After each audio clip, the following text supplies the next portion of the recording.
Você já parou para pensar que talvez Deus esteja querendo falar com você através dessa situação que você está enfrentando?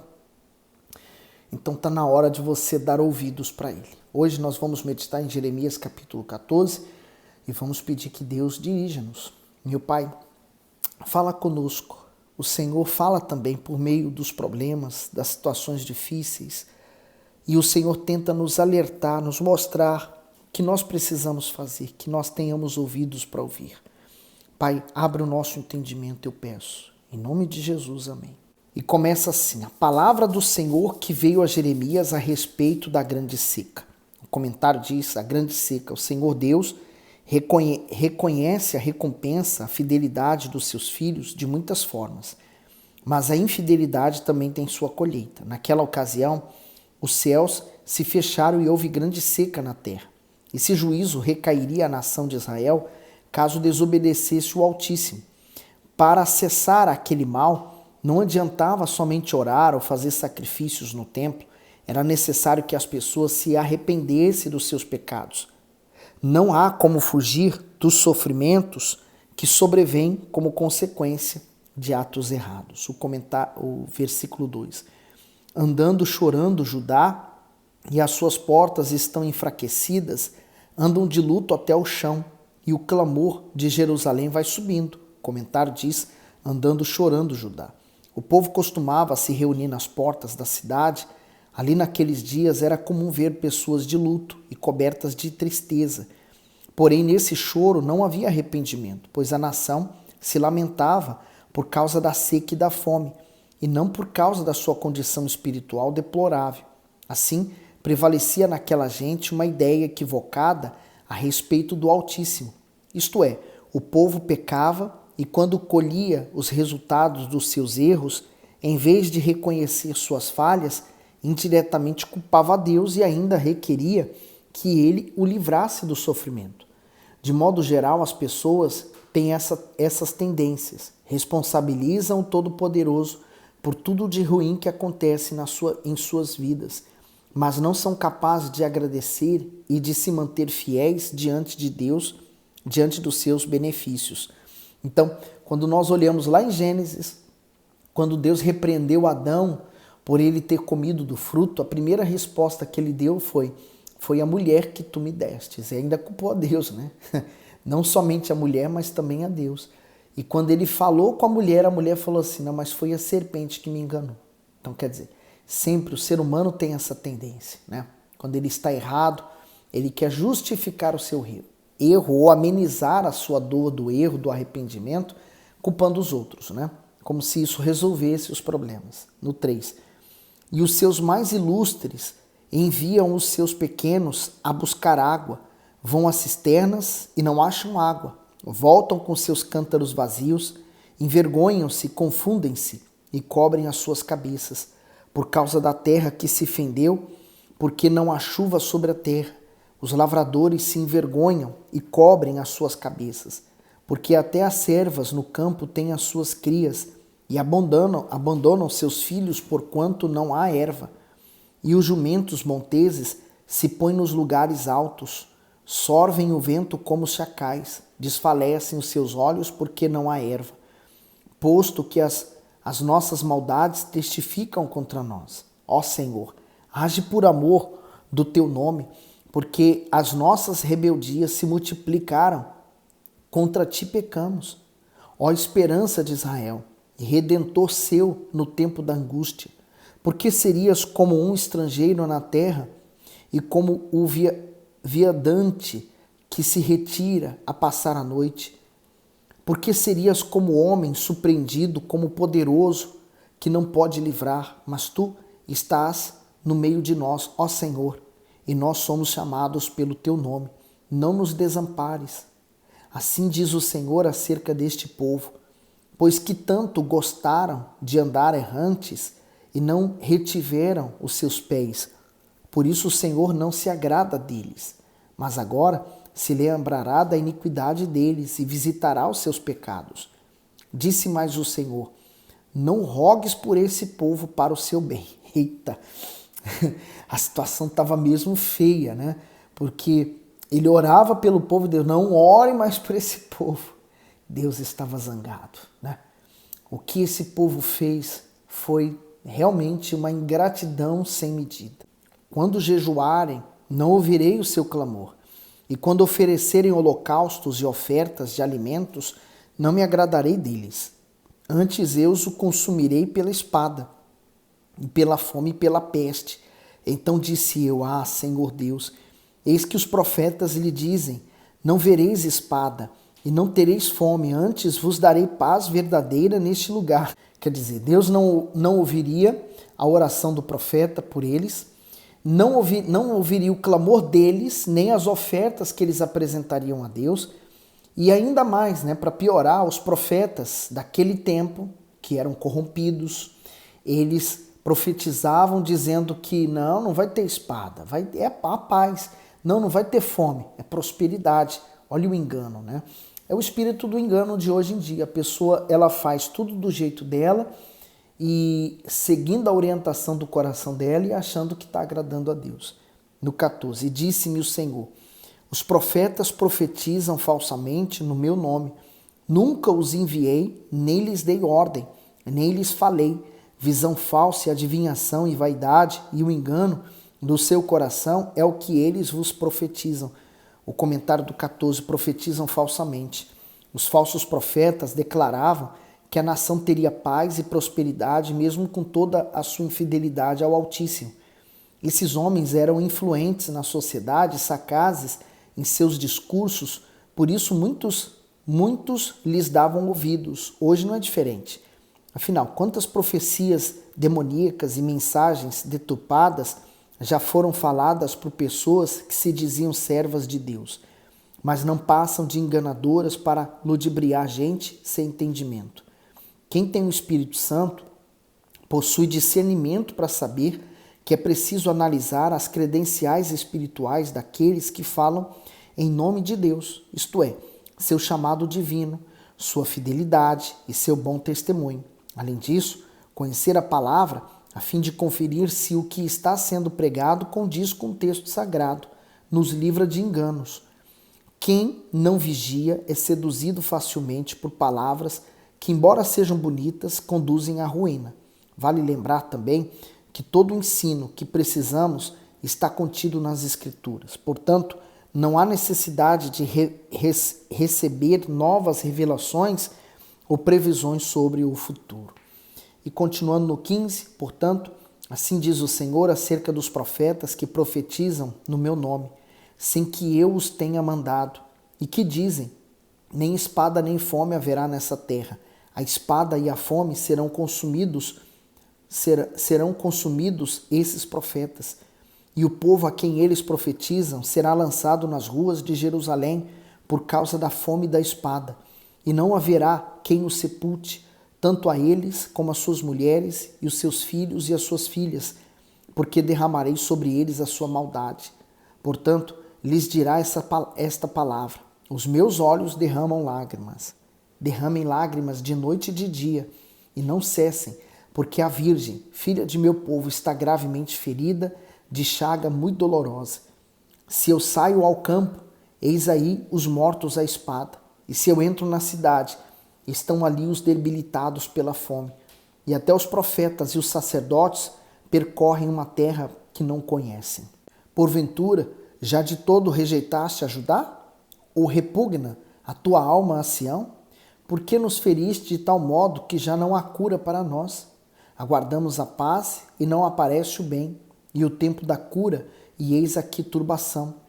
Senhor, conhecemos a nossa impiedade e a maldade de nossos pais, porque pecamos contra ti. Não nos rejeites por amor do teu nome, não desonres o trono da tua glória. Lembra-te e não anules a tua aliança conosco. Porventura há entre as vaidades dos gentios alguém que faça chover? Ou podem os céus dar chuvas? Não és tu, ó Senhor nosso Deus? Portanto, em ti esperamos, pois tu fazes todas essas coisas. O comentário diz, não nos rejeites. Jeremias continua a interceder por um povo rebelde, assim como fizeram Moisés, Neemias e Daniel. O profeta não havia pecado, mas se colocou diante de Deus como se fosse um dos desobedientes. Jeremias pediu que o Senhor não anulasse a aliança que fazia feito com Israel, mas o povo já a havia quebrado quando escolheu viver ignorando as leis divinas.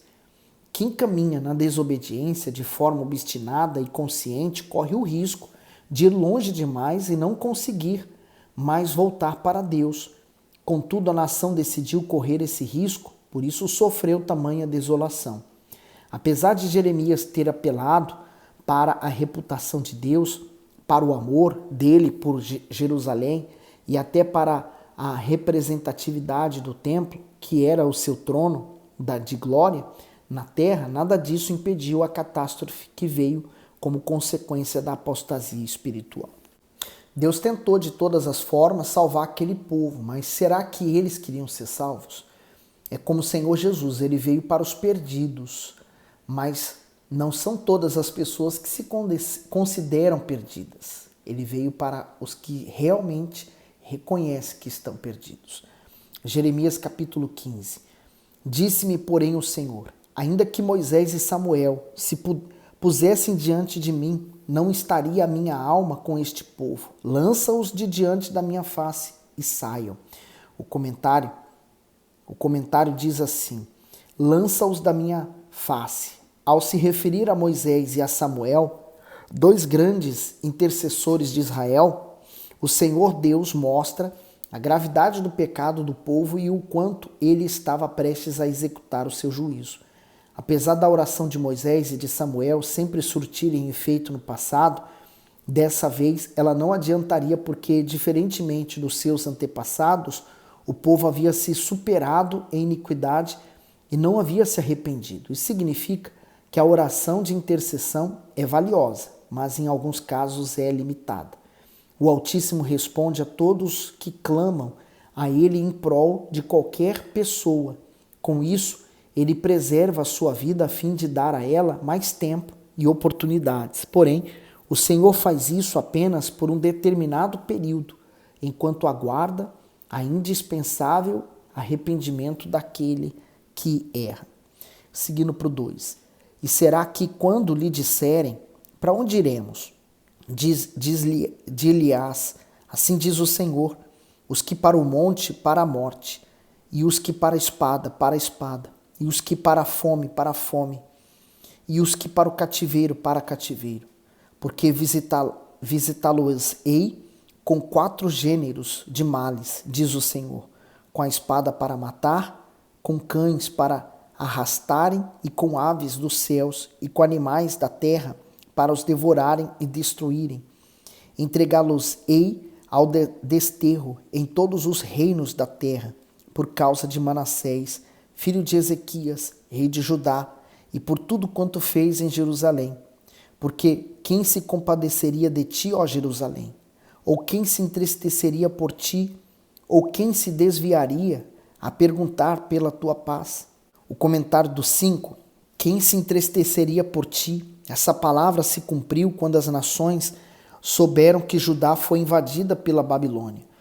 Mesmo assim, não se condoeram dela. Milhares de pessoas sucumbiram diante de torturas, prisões, pestes e fome, mas nada disso despertou a compaixão de algum povo. Assim também acontece com aqueles que entristecem a Deus ou até o abandonam para agradar amigos e parentes. No momento em que estiverem aflitos, não contarão nem mesmo com a simpatia dessas pessoas para socorrê-los. E a que ponto chegou a situação desse povo, né? Para nós entendermos como Deus queria livrá-los, mas eles rejeitaram tanto que agora já não tem mais solução.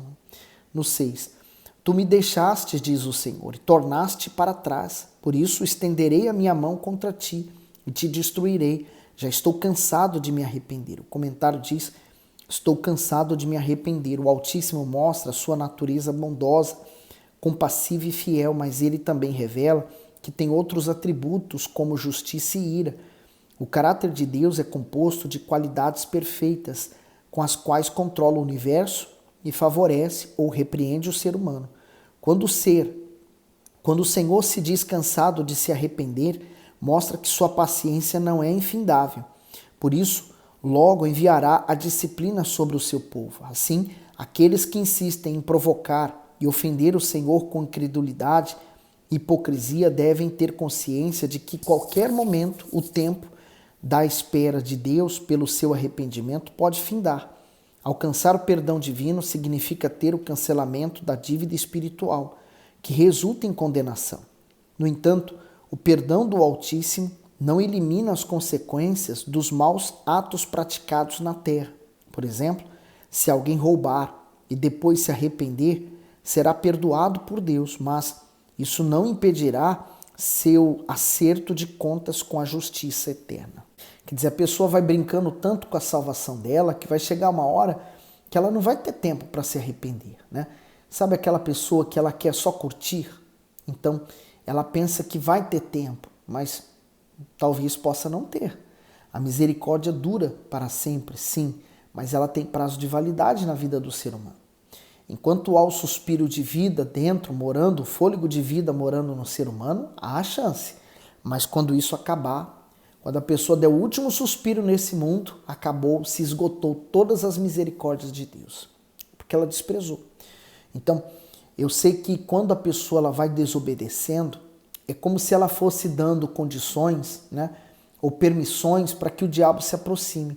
Por isso que o apóstolo Pedro fala que o diabo anda ao nosso derredor. Então, se eu vou pecando deliberadamente, ao ponto de minha consciência ficar tão cauterizada pelo pecado, eu estou dando ordem para que o diabo possa destruir minha vida. No 7, e padejá-los-ei com a pá nas portas da terra. Já desfilhei e destruí o meu povo. Não voltaram dos seus caminhos. As suas viúvas mais se multiplicaram do que a areia dos mares. Trouxe ao meio-dia um destruidor sobre a mãe dos jovens. Fiz que caísse de repente sobre ela e enchesse a cidade de terrores. A que dava luz, Sete se enfraqueceu. Expirou a sua alma, pôs-se-lhe o sol, sendo ainda de dia. Confundiu-se e envergonhou-se. E os que ficarem dela entregarei a espada diante dos seus inimigos, diz o Senhor. Ai de mim, minha mãe, porque me deste à luz homem de rixa e homem de contendas para a tua terra. Nunca lhes emprestei com usura, nem eles me emprestaram com usura. Todavia, cada um deles me amaldiçoou. O comentário diz, ai de mim, Jeremias pregou mensagens sobre arrependimento, intercedeu pela nação e fez tudo o que o Altíssimo havia lhe ordenado. Porém, o povo não se convenceu das suas transgressões. Além de o profeta presenciar incredulidade, resistência às profecias, seca e fome terríveis, ele sofreu perseguições de familiares, traições e ódio por parte do povo. Todas essas situações afligiram tão profundamente o profeta que seu espírito ficou abatido. Ele era um homem de paz, mas entrou em vários conflitos porque tinha que anunciar a verdade. O fiel cumprimento da sua missão lhe rendeu pressão e muitos inimigos. Mas a maior tristeza de Jeremias era ver que todo o seu labor não havia produzido arrependimento nas pessoas. E realmente dói. Quando nós queremos ver o bem das pessoas e elas insistem em se manter nos erros que elas cometem. Quando o texto fala em credulidade, para que você entenda, não é somente aquela pessoa que fala que eu não creio em Deus, mas é a pessoa que não obedece. Mesmo ela sabendo da verdade, mas ela continua praticando a mentira. 11. Disse o Senhor, de certo que o teu remanescente será para o bem. De certo, no tempo da calamidade, no tempo da angústia, farei que o inimigo te dirija súplicas. Pode alguém quebrar o ferro do norte ou o aço?